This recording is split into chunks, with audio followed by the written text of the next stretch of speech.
Okay, that's the culmination of quite a day. I've been traveling 9 hours today. Just got home about, I don't know, half an hour ago. Traveled all the way from Salt Lake City to Salt Lake City. It was a very satisfying day.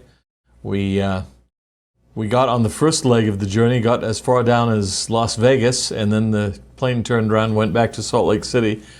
And we were off for a while and then got back on and then sat on the plane for a while. And for all I know, it's still sitting there. I finally bailed.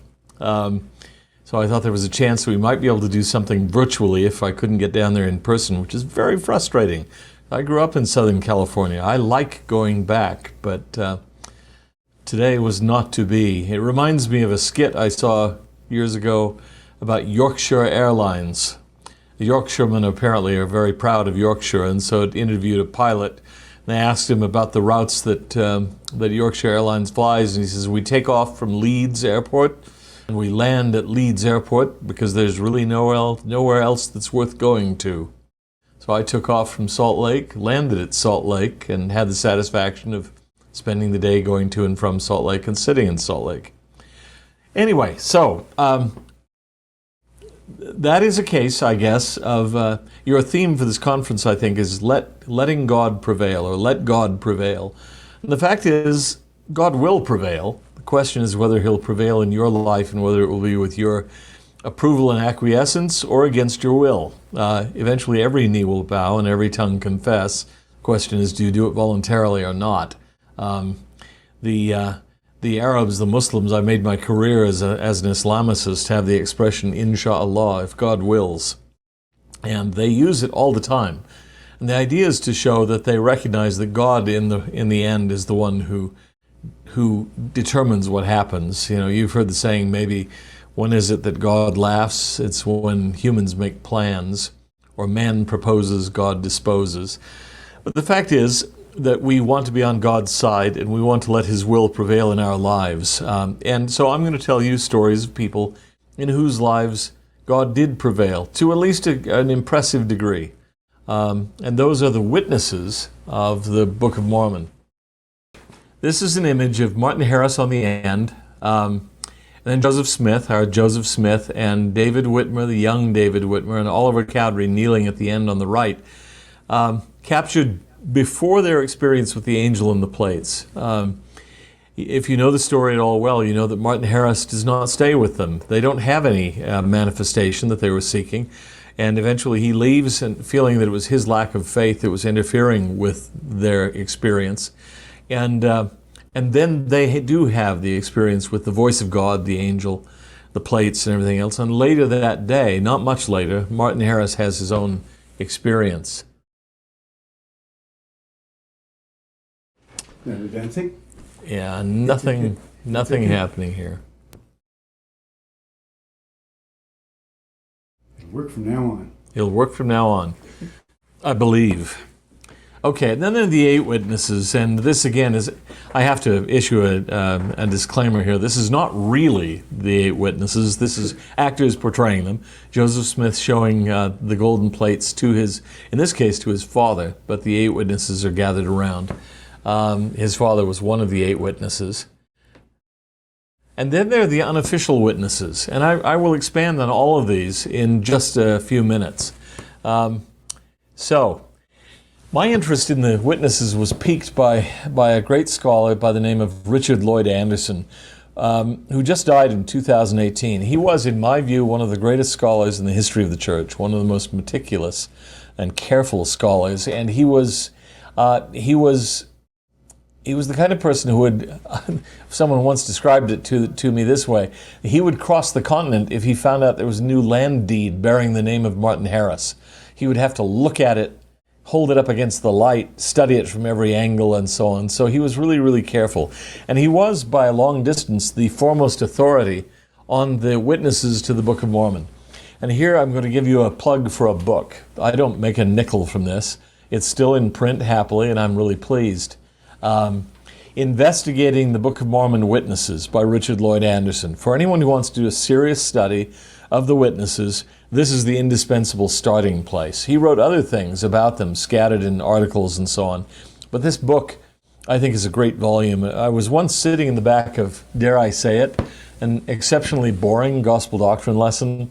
And so I was on the back row, and I was rereading Richard Anderson's book, kind of trying to hide it behind the person ahead of me. And a friend who taught at BYU and was on our high council came in, and he sat down next to me. He says, "What are you reading?" And I showed it to him, and he said, "Next to the scriptures, I think that's the most faith-promoting book I've ever read." So I recommend it to you. Here's a comment from Richard Anderson from that book. "No testimony of direct revelation in the world's history is better documented than the testimony of the Book of Mormon witnesses." Now, Richard knew evidence. He knew testimony. He had earned a law degree at Harvard before he went back, deciding he didn't want to be a lawyer, and he went back and got a PhD in ancient history at UC Berkeley. So he was an exceptionally well-trained scholar, very, very careful. But his view, I think, is defensible. This is the most powerful testimony of direct revelation that we know of. Everything else is much older, the sources are scattered, they're indirect, and so on. But we know a lot about these witnesses. Now, that interest of mine has been with me for a long, long time. Fortunately, I ended up being the president of something called the Interpreter Foundation, which gives me a platform from which to indulge some of my interests. And one of my interests has always been the witnesses. So when the chance came to do something more with the witnesses, I jumped at it. And it turns out that we had some friends who are professional filmmakers. They've been involved with PBS movies and so on and so forth over the years. And we began talking about this. It's a long story. I won't tell you the story tonight, but it was a story out of which came a project that made me a Latter-day Saint filmmaker. I never thought I'd be a movie mogul, but now I am. My wife and I were the co-producers of a film called Witnesses. And unfortunately, I didn't put anything in the contract about making any money from it. So now I'd like to have a Lamborghini and some bling and drive around in my sports car, but didn't make a nickel. But anyway, here is a scene on the set. You see Martin Harris taking dictation from Joseph Smith, who's on the other side of the barrier, that curtain. Emma is coming into the scene, and there's our director, who was not in the scene, I hope, standing over to the right. That's Mark Goodman. It resulted in three things so far. A theatrical film called Witnesses that showed in theaters and is now available on Blu-ray and DVD and by streaming. And then the thing that we were really going for in the first place was a docudrama called Undaunted, Witnesses of the Book of Mormon, where we broaden the coverage from the three witnesses. There's only so much you can do, with four characters, Joseph Smith, David Whitmer, Oliver Cowdery, and Martin Harris. We couldn't extend it to the other witnesses, but in Undaunted we decided to go, at least to some degree, toward the 8 witnesses as well, and the unofficial witnesses. And we also have talking heads, scholars and academics talking about these things and giving background to the scenes, some of which show scenes involving the 8 witnesses and the unofficial witnesses. We've also started a series of what we call insights. We're up to, I don't know what we are now, is it 16, 15? And these are short features, 7 minutes to 11 to 12 minutes typically, in which specific questions are asked and scholars are interviewed. So far it's been Garrett Dirkmaat of BYU, who's been answering a lot of questions, very specific questions that come up when people want to know something about the witnesses. Or, is it true that Oliver Cowdery denied his testimony? Is it true that Sidney Rigdon co-wrote the Book of Mormon? Is it true that James Jesse Strang had witnesses, and why aren't they as good as the Book of Mormon witnesses? We answer those questions in these short features, and they're available online for free on the Interpreter website and elsewhere on our YouTube channel. And they are, as I say, they're accessible to anybody, and we put a new one up every Saturday evening at 7 p.m. Utah time, so 6 p.m. California time. So let me come back to these 3 varied groups of witnesses. Why do we have so many? And what unique strengths do they bring to the question of the reliability of the Book of Mormon? So I'll start with the 3 witnesses. Their experience is basically centered around the Peter Whitmer cabin, which is shown here. Now, this isn't actually the Peter Whitmer cabin. It's no longer there. But this is, as far as we can reconstruct it, an exact replica of the Peter Whitmer cabin, built on the very foundation of the Peter Whitmer cabin there near Fayette, New York. And the witnesses, the three witnesses, have very powerful experience. Here they are. David Whitmer and Martin Harris are shown in old age. Oliver Cowdery, quite a bit younger. He died fairly young. But we shouldn't think of them as old men when they had this experience. They were not old men, they were young. All of them were young. Martin Harris was the eldest of them, but even he wasn't a particularly old man. He was in his early 40s. And so you see him here looking toothless and aged. Well, that's Martin at the very end of his life, and David Whitmer near his. Actually, Oliver Cowdery near the end of his. But I want to tell you a little bit about their experience. You're familiar, I hope, with their testimony that's appeared in every edition of the Book of Mormon, so far as I know, in every language since 1830, since its first publication. Even in the abridged versions of the Book of Mormon that have been published by the church, sometimes in new and emerging languages, they include the testimony of the three witnesses. And their testimony is powerful, and it's miraculous, and it's very supernatural. So, for example, they say, we've seen the plates. Okay. We know that they've been translated by the gift and power of God, for his voice hath declared it unto us. They claim to have heard the voice of God. We declare with words of soberness that an angel of God came down from heaven, and he brought and laid before our eyes, that we beheld and saw the plates and the engravings thereon. Then, he says, the testimony says, the voice of the Lord commanded us that we should bear record of it. Wherefore, to be obedient unto the commandments of God, we bear testimony of these things. So this is kind of an industrial light and magic sort of experience. They hear the voice of God. They see an angel. According to some accounts, a table appeared, and they saw not only the plates on it, but other objects. I'll talk about that in just a minute. So it's some people have said, well, this is just hallucination. They were imagining things. Well, that's not very plausible to me, because it is true that people sometimes hallucinate in groups. If you let gas into a room, for example, people will begin to hallucinate, if it's the right kind of gas. But it doesn't mean that they hallucinate the same things. They will hallucinate individually, based on their own personal histories, their own personal psychologies. They won't see the same things if those things aren't really there before them. So it's very difficult to understand how the three witnesses could have, as they say they did, could have experienced the same things if they're simply hallucinating.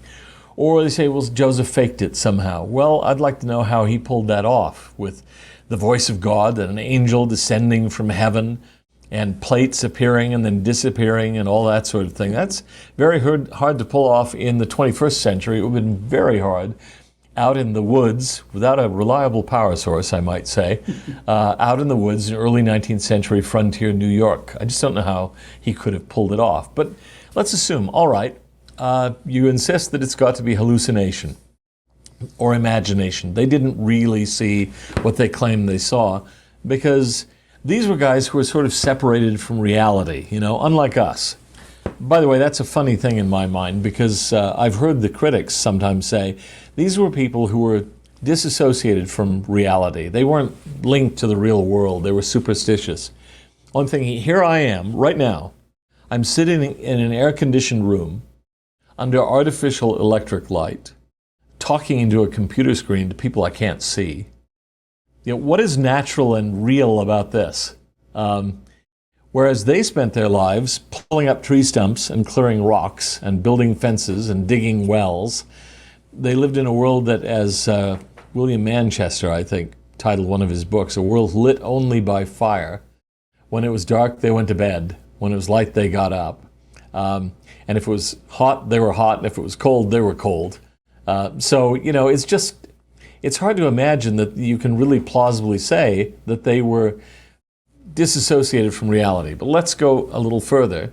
I've talked about this image, I think, really, that what you have to do, by the way, if you want to have a hallucination occurring, it's got to be two hallucinations, because You have one group that has the, quote, hallucination. That's Joseph and David and Oliver. And then Joseph and Martin have the same experience a little bit later in the day. So if you're going to pull off this super high-tech scam, you've got to do it twice out there in the woods. All right. Now, another thing that strikes me about it is this, that the Doctrine and Covenants predicted, it prophesied what the witnesses would see. You shall have a view of the plates, and also of the breastplate, the sword of Laban, the Urim and Thummim, which were given to the brother of Jared upon the mount, and the miraculous directors. That's the Liahona, which were given to Lehi well in the wilderness on the borders of the Red Sea. So Joseph has to show them not only the plates, he's got to show them a whole lot of things. He's got to show a whole bunch of objects, very peculiar, very tangible and material objects. Can he pull that off? If he's just making this up, he's just set himself a very hard task. Well, here's what David Whitmer said. The angel showed to us the plates, the sword of Laban, the directors, that is the Liahona, the Urim and Thummim, and other records. There appeared, as it were, a table with many records on it. Many records, not just the plates. Besides the plates of the Book of Mormon, also the sword of Laban, the directors, and the interpreters. I saw them as plain as I see this bed, striking his hand upon the bed beside him. So there are a lot of objects there that Joseph has to create if he's going to fake out the yokels with these sorts of things, besides bringing in the voice of God and the angel descending from heaven and the supernatural light that they said surrounded them and so on. So it's a big challenge that he's set for himself. Now, one explanation that I've heard for the testimony of the three witnesses is they were simply terrified of Brigham Young. Brigham Young would have done him in, if they'd ever dared to tell the sordid truth about the Book of Mormon. I've always really liked that. I think it's a really fun explanation. It's got some problems. For one thing, David Whitmer, who is the most interviewed of the witnesses, who gives 80 or 90 interviews that I'm aware of, maybe more, and there are probably a lot more that are in personal journals or were never written down at all. David Whitmer outlives Brigham Young by 11 years. Brigham dies in 1877. David Whitmer dies in 1888. He's got 11 years in which he shouldn't be too much afraid of Brigham Young. But then, even when he dies, he bears his testimony. This is the tombstone on David Whitmer's grave in the cemetery in Richmond, Missouri, where he's buried. And on the one side, you can see it on the left-hand side there. It says, "The record of the Jews and the record of the Nephites are one. Truth is eternal."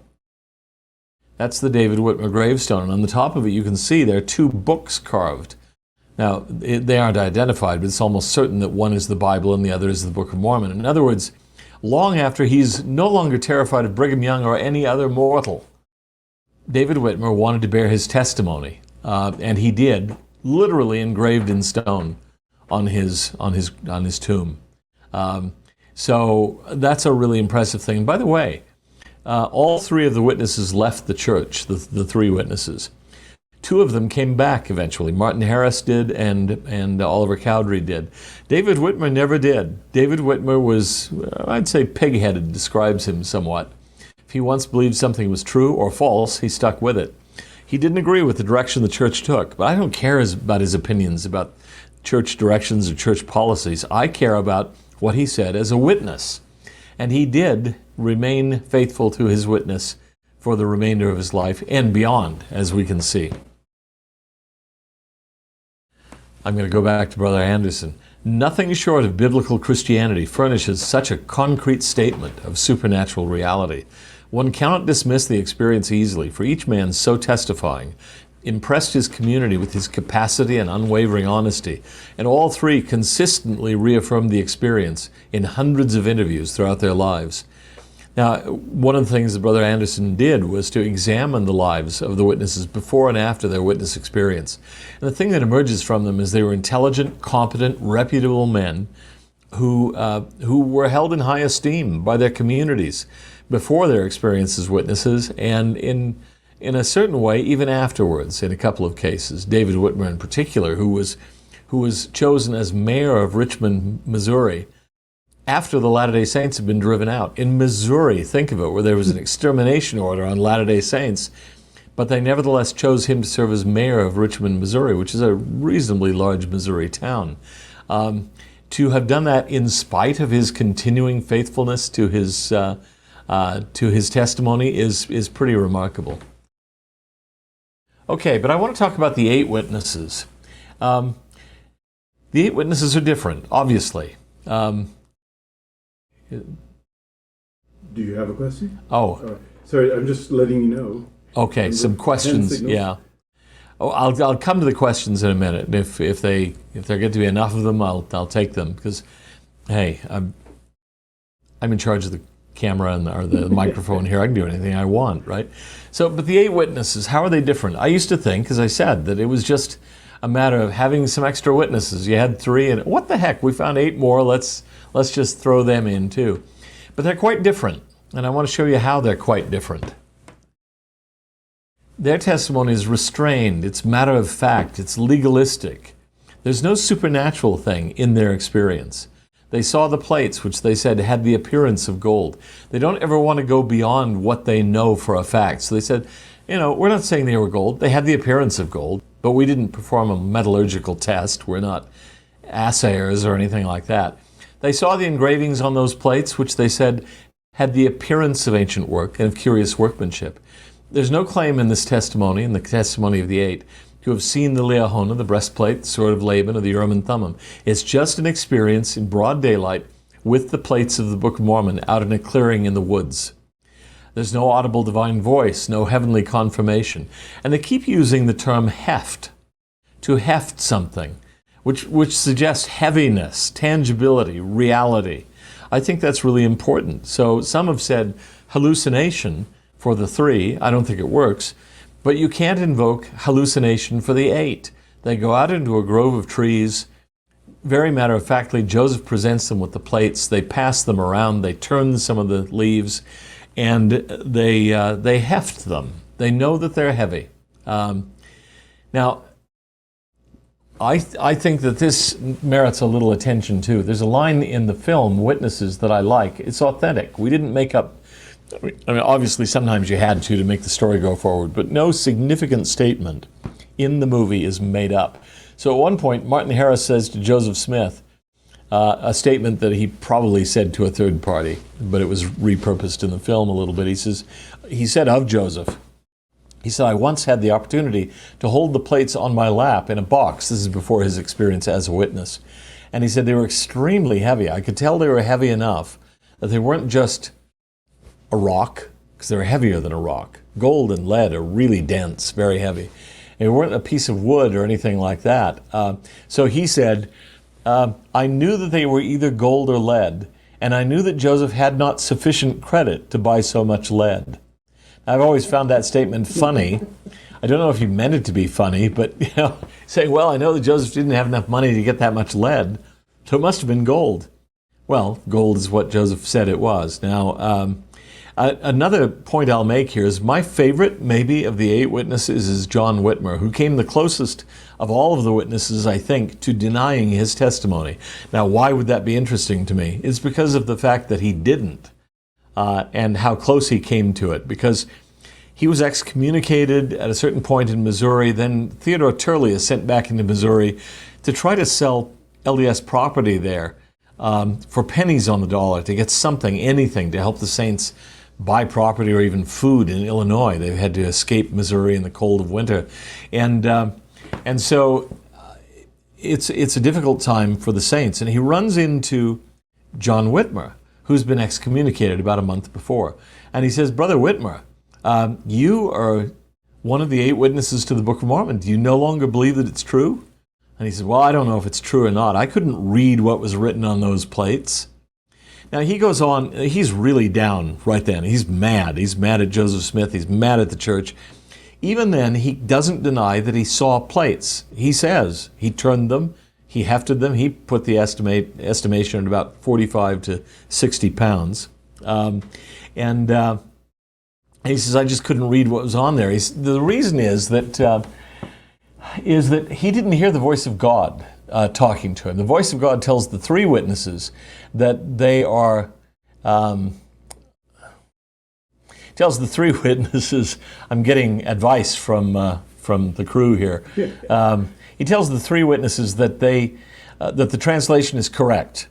But the 8 witnesses have no such experience. No voice tells them anything. They just go out, heft these metal plates and so on. So John Whitmer has no supernatural assurance that the translation is correct.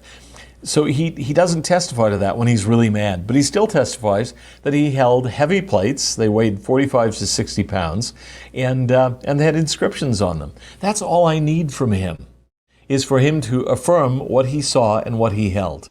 And so, but you can't get rid of the testimony of the 8 witnesses by saying hallucination. It's too matter of fact. So, this is Richard Anderson's statement. 8 farmers and artisans publicly reported that Joseph Smith had shown them ancient plates of the Book of Mormon, a practical group who worked with their hands. They were better able to evaluate the appearance of gold and the curious workmanship than 8 picked at random from a modern city. These are people who worked outside every day with metals. And by the way, they had coins that were gold and silver in those days. We don't have them anymore, but they did. They knew what gold looked like. Okay, so there, from the 2 films, you have images of the 3 witnesses with Joseph Smith on the left and the 8 witnesses, although I don't think it quite shows all 8 of them in this particular photo, with Joseph Smith out there in the woods, and that's from the Undaunted docudrama. Okay. Now, how serious were the witnesses about their testimony? Very serious. They went through a lot.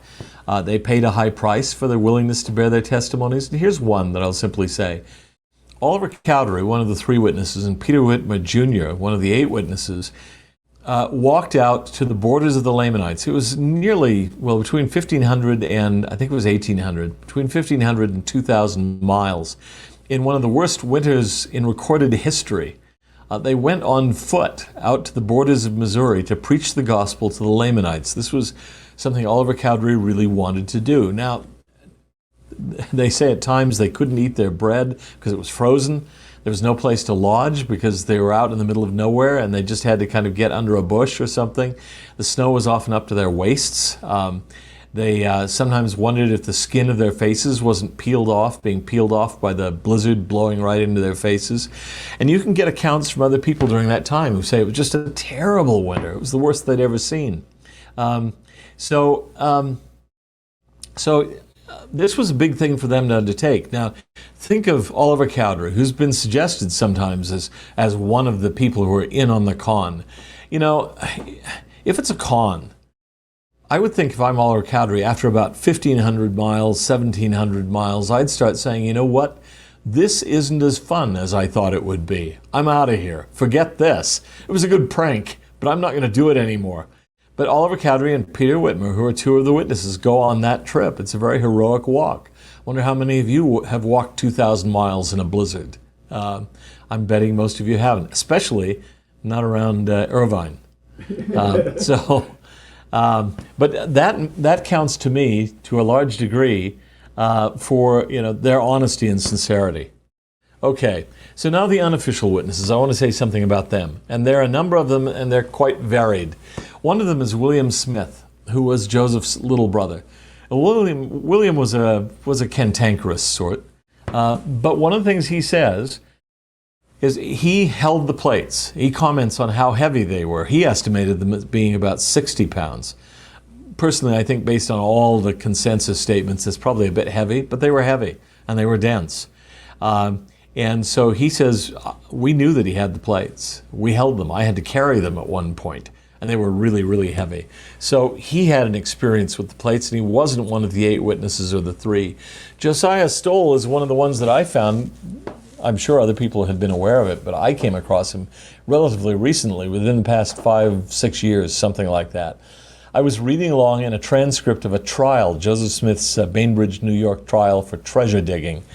And some people were trying to take Joseph to court and get him punished for defrauding older people, well, an old man, basically, Josiah Stoll.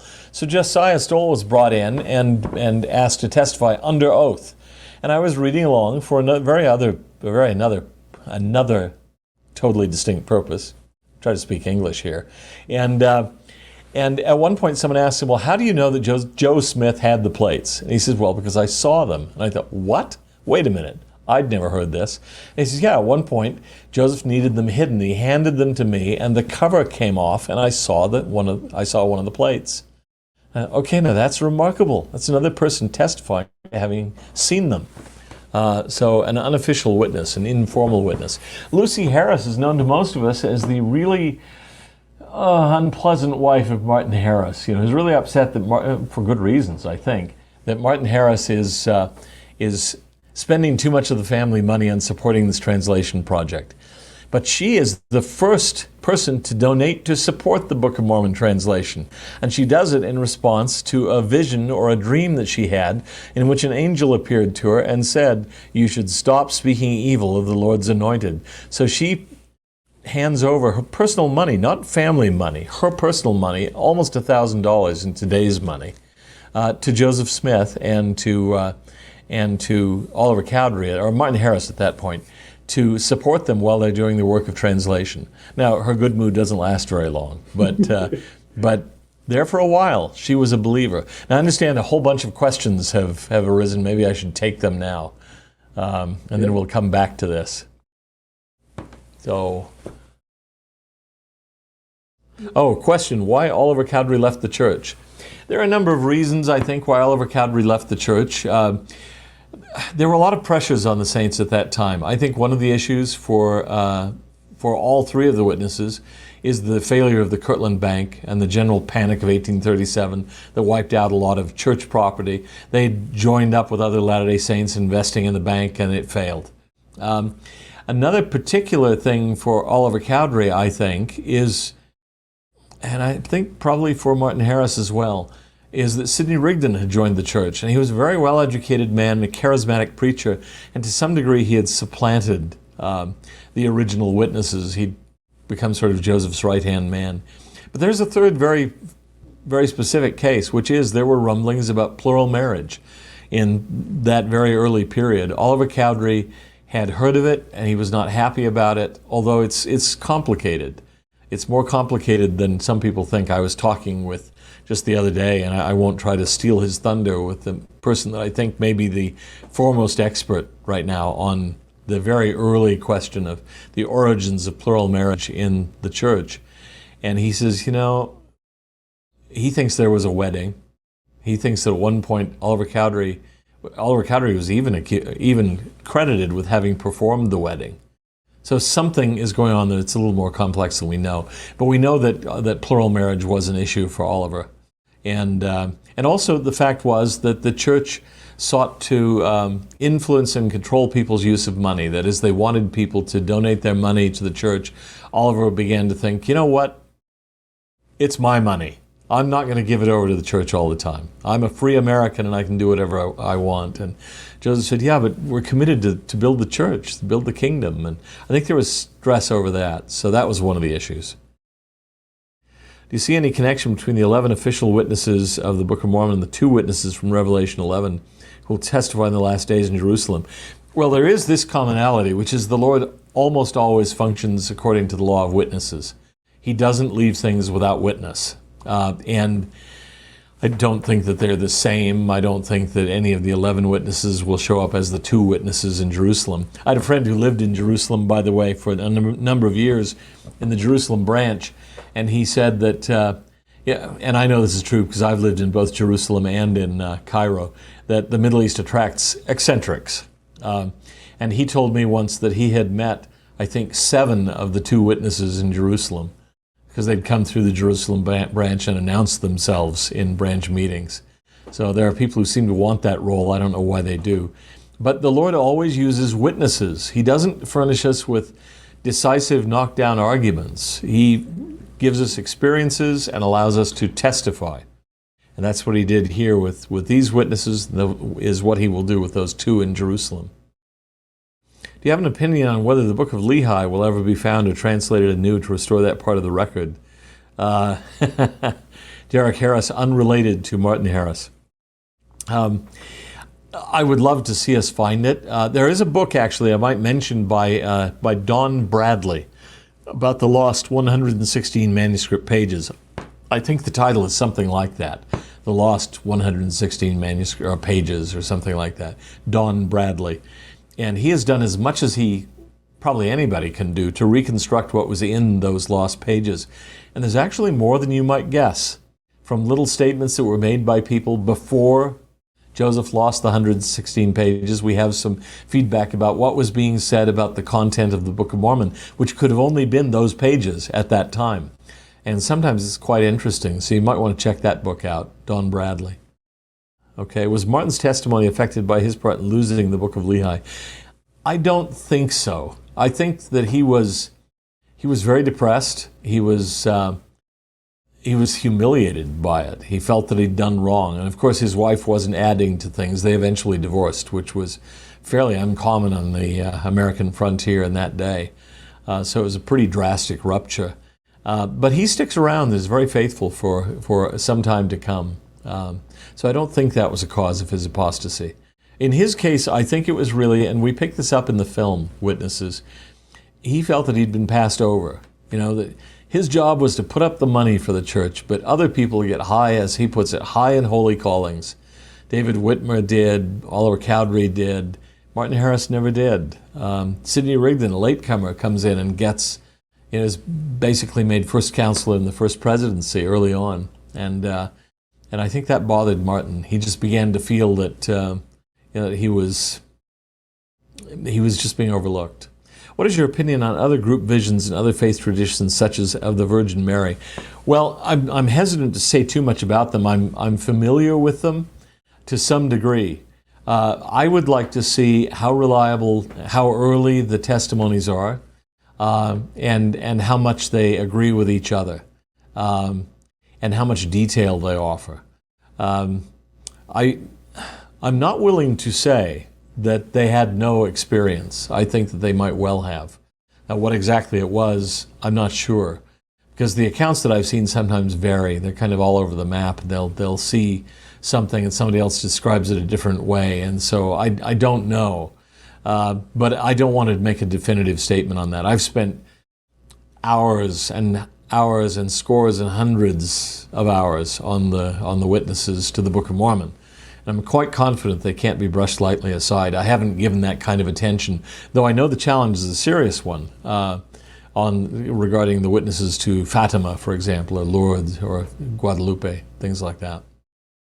So, any reason for the number 8, not 7, or some other number? I'm not sure, except that I've thought with the 3 and the 8 together and Joseph, that's 12, which is the number of people in a jury in traditional Anglo-American common law, has been for centuries. And so when a jury speaks, 12 good men and true, they would say, traditional phrase, 12 good men and true, then that represents, the truth as much as humans can ascertain it. So you have these 12 witnesses, but I'm going to come back to that question of 12 good men and true in just a minute. So Lucy Harris, we've talked about her. She's another of the informal witnesses. Lucy Mack Smith spends time with the breastplate and so on. She can see it glisten through the cloth. She can feel its contours. She sees some of the other objects, and so she's a witness to the tangibility, the tangible reality of these objects, which is really hard to get around. I mean, a critic has to explain, did Joseph have a series or set of metal objects in the late 1820s? Apparently he did. And then they're gone. What were they? How do you explain where they came from? How could he have come up with all that gold and then he doesn't have it anymore and he's still poor? How does this happen? If there's anything I think we can establish with some degree of certainty, it's that Joseph had some very odd metallic objects late in the 1820s. That's just about beyond reasonable dispute. In fact, I will mention here tantalizingly that I now know of another account of someone, a very famous someone, who goes on to found a very famous company that is still around. But he was apparently a neighbor of the Smiths. He goes by the Smith household. He asks to see the plates. Lucy Mack Smith is at home and she says, "You can't see them. I'm not allowed to show them."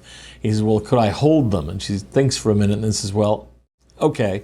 So she goes and gets them and hands them to him, and he says they were very, very heavy. So that's another witness that we want to add to this informal witnesses group, but I want to write that up, do a little research on it before I do. It was brought to my attention by a friend who found it and was delighted, as he might well be. Okay, Catherine Smith, Joseph's younger sister. She at one point is asked by Joseph to take the plates and hide them. She goes into her bedroom, puts them under the cover. There's a mob coming. She hides them under the covers, and then she pretends to be asleep. And even though they were a mob, apparently they still had some little bit of chivalry or something. They didn't wake her up to search under the covers, and that's where the plates were. And she comments the plates were incredibly heavy. They were really hard to carry. So, because she was only 14 years of age at the time. And she testifies to that throughout her life. Emma Smith. Emma claims never to have seen the plates, but she did have them left alone in her little cabin. Sometimes she'd be cleaning, and she'd have to move them. They were covered with just a thin cloth, and you can tell that she spent some real time with those plates. Quality time, you could say, because she feels along the edge, she says, and it was like the thick pages of a book. She feels on the top, she can hear the one plate, feel it scrape against a plate below it. She can feel the 3 rings on the opposite side from the page edges. And she said, I know that my husband had the plates. Now I'm thinking it's quite daring on Joseph's part if he doesn't really have plates, just leave his supposed plates under a cloth, knowing that somebody could lift up the cloth and see. This isn't really plates at all. Now, as I say, she says she never looked at them. I've always wanted to ask her, because I know what I would have done. I would have looked. She says she didn't, but if no one was around, I would have peeked. I know I would have. So I'd like to get Emma just alone and say, Emma, between you and me, come on. You say you know he had the plates. Did you look? But she says, I know he had them, and she describes them in detail. And then one of the most famous and interesting cases is Mary Musselman Whitmer. This is the mother of David Whitmer, Peter Whitmer Jr., and some of the other Whitmers. And she had an experience, really an interesting one. She is getting angry at Joseph and Oliver because these were farm guys, and they didn't like sitting in the dark all day, which they kind of had to do, to take dictation, give dictation, and so on. They wanted to go out and do some exercise. So they would go out from time to time and they would skip a rock on a local pond. Well, Mary Whitmer is having to pick up all of the work that's not being done around the household. She's having to milk cows and feed all the visitors that come by to gawk and all that kind of thing. And so at one point she says, you know what? If they want to exercise, they could help me doing the farm chores. And she's decided she's going to throw them out. At that point, the Lord intervenes, because I don't think there was another place they could have gone at that point. And so she's out doing some work in the barn, and an old messenger, an old man, comes to her and calls her by name, which surprises her, and then says, Mary, you're under a lot of pressure. It's only fair that you should have a view of what's going on. And he pulls out of the bag he's carrying the gold plates of the Book of Mormon and shows them to her and allows her to turn the pages. She never complains again, by the way. And we have this story from at least 3 different lines of her relatives who claim to hear her tell it. And that is interesting to me. Now, I want to say something about these unofficial witnesses. First of all, Mary Whitmer may have been the actual first witness. Richard Anderson. These private encounters with the metal book preceded both the 3 witnesses seeing the angel in the plates and also the 8 witnesses handling the plates in natural surroundings. So you have these 7 right here. But what can we say about them that makes them different from the 8?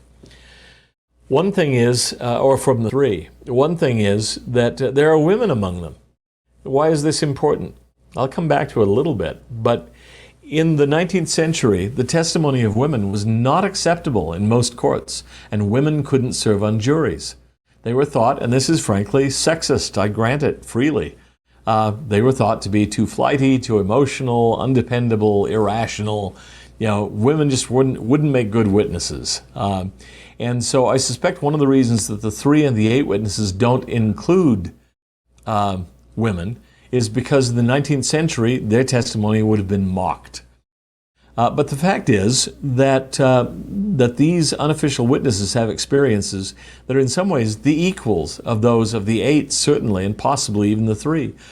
Some of them see an angel. So Lucy Harris does, for example. some of them, and Mary Whitmer arguably too, they see the plates. They hear things said to them, just like the other witnesses do. And so, but the other difference that I would submit is the 3 and the 8 have sometimes been dismissed, because some people have said, okay, they were expecting a supernatural experience. They went out into that grove of trees expecting to see something, and so they did. They talked themselves into it. These unofficial witnesses usually weren't expecting anything. William Smith wasn't. Josiah Stoll was astonished to have the plates handed to him and see them uncovered. Lucy Mack Smith wasn't in any kind of spiritual fervor. Emma Smith was dusting and cleaning the house. I've always said that when my wife is upset, as she has a right to be, with piles of papers and books that accumulate around my side of the bed, I just tell her, look, you're just having a revelation. It's a spiritual experience. You're not really seeing anything at all. Joseph left the plates around for her to move. She kind of grumbled that she had to move them. But anyway, she saw the plates, or hefted them, felt them, under a very, very non-spiritual circumstance. Same thing with Catherine Smith. Mary Whitmer's actually in a foul mood when the messenger appears to her. She's not looking for a miracle or anything. She's wanting to kick Joseph and Oliver off her property, out of the farm. Go cause trouble elsewhere. Well, she never complains after this experience. So the unofficial witnesses are, I think, very, very important. Now, I want to return to that idea just in closing of the women as witnesses. I think it's important to note that the very first witnesses at the tomb, the very first people who notice that the tomb of Jesus is empty in the first century, are women. They come to the tomb, they find the stone has been rolled away, and there's no one there. And there are several stories that show different aspects of that experience, but I want to focus on one. This is the one where Mary Magdalene remains there by the tomb. Whoever else was there is gone. And then she encounters a person that she thinks is the gardener. And she wants to know, where have they taken the body? Let me know so I can come and get it. This is on the Sunday morning following the crucifixion on Friday. And she doesn't know who it is. And then suddenly he says to her, Mary. And when she hears her name, she recognizes the voice as the voice of Christ. It's a very, very powerful moment. There's something about a resurrected body. First of all, you don't expect to see him. He's dead. She'd last seen him hanging on the cross in agony, brutally tortured before he even went on the cross. And so, if you've ever seen somebody you know in one context, in a totally different context, it's sometimes even a little difficult to recognize them. You're just shocked to see them there. You don't notice them at first. That, I think, is one of the things. But there's something else. He then says to her, according to the King James Bible, touch me not, for I have not yet ascended to my Father which is in heaven. And that's what you see in this scene. It's a Russian painting. I think it's titled Nolo me tangere, don't touch me, or touch me not. And it's following that idea, that translation idea. And so I've heard gospel doctrine lessons, not yet a come follow me lesson on this, but I've heard lessons, even I think a sermon on this, where people were speculating, why would he say that you can't touch me? Well, some said maybe a resurrected body, it hasn't gelled yet, so you need to give it time. It has to set. Someone else said, well, apparently he has to go to the Father and sort of be certified first, or something like that. Well, it's nothing like that, because the King James translation is wrong. And in fact, it's interesting, the Joseph Smith translation at that point gets it right, though it could have gone even further. Because the Greek doesn't say, touch me not. Here you see her basically kind of reaching out, and he's saying, no, back off, you can't touch me. What he's saying is, the verb that's used there is me muhaptu, which means don't hold me. But it's more than don't hold me, it's stop holding me. The verb haptomai has to do with adhering to something. It can be even used in modern Greek, I think, for Scotch tape. It's to fasten on to something. So he's saying, stop holding me. The scene isn't this. It's that she's cast herself upon him, thrown her arms around him, is embracing him like that, I think. and he's trying to peel her off in a way and say, look, I'm sorry, I can't stay.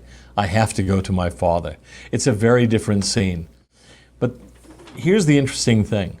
I started by saying that the testimony of women was not acceptable in 19th century America. It wasn't acceptable in first century Palestine either, in first century Judaism. Women could testify only in certain very, very specific cases. And so I think it's really interesting that the first witnesses in the Gospels to the resurrection of Christ are women. Why is that significant? Because I think it's evidence that that's what really happened. If you were simply making the story up, you could have made it up with anybody, choose anyone to be there, and you would have chosen a man because a man's testimony would be taken more seriously. Why does the story say that it was women? Because that's what really happened. And so the author, who wants to be honest and historically accurate, has no choice but to say that it was the women who were first there at the tomb. Now, in contrast, I want you to look, maybe when I'm done, at 1 Corinthians 15, famous chapter about the resurrection, where the Apostle Paul is writing, and that's where he tells about the different kinds of bodies in the resurrection, celestial, terrestrial, and so on. It's where he talks about baptism for the dead. If we don't rise at all, what's the point? But at the very beginning, he lists off witnesses. And there are witnesses who are not there. Who are the witnesses who are not included? The women aren't mentioned. Now, why are they not mentioned? I don't know for certain. Maybe Paul hadn't heard the story. Maybe the Gospels hadn't circulated to him yet. But here's another possible reason. Paul was a first century Pharisaic lawyer. He knew the rules of evidence. He knew that the testimony of women wouldn't count for much, so he doesn't bother citing it. So it's striking to me that the Gospels do cite that testimony. Well, anyway, I mention this because I add them to the unofficial witness. I think we've got some miscellaneous slides here, maybe. The unofficial witnesses, the official witnesses, those three groups, and then those witnesses. What are they witnesses to? The Book of Mormon witnesses testify the Book of Mormon is true. And if the Book of Mormon is true, then there are certain things that follow from it. The restoration is true. God really did set his hand to intervene in history in the early 19th century. He really did talk to prophets in the ancient New World. And those prophets testify of the redeeming Son of God, the Savior. And so that is really, really important. The Book of Mormon testifies that there is a God, that God has a redeeming Son who came and atoned for us. And those early women witnesses also testify to this. Now here I'm going to close with one of my favorite images anywhere. This is a little church that my wife and I won't say discovered, but we discovered it for ourselves. It's in the modern city of Istanbul, just outside the walls of the ancient city of Constantinople, which is now Istanbul. And just outside the walls is something called the Chora Church, C-H-O-R-A, Chora Church. And means the countryside church. It's no longer in the countryside. It's a beautiful little gem of a building. And here you have a scene of Christ. This is called, you can just see the Greek up above his head. It says, He Anastasis, the resurrection. But it shows Christ between what we would consider his resurrection and his crucifixion on the cross, during the time he spent in the tomb. But his spirit, according to Joseph F. Smith, went elsewhere, went to the spirits in prison. And here he is, among the spirits in prison. He's pulling Adam on his right, our left, and Eve on our right, his left, out of their tombs. And you can see other saints in the past, kings of Israel, maybe David and Solomon, I don't know who, and others on the right. And he has smashed the gates of hell. That's what I want you to notice. He's standing on two doors. Advance it. And okay, sorry. There you have it. Those are the gates of hell. And you can see the mechanisms of the lock of hell just smashed to bits and crushed all over the blue floor. And there, if you look really carefully, there's a kind of bundled up figure. He's kind of hard to see.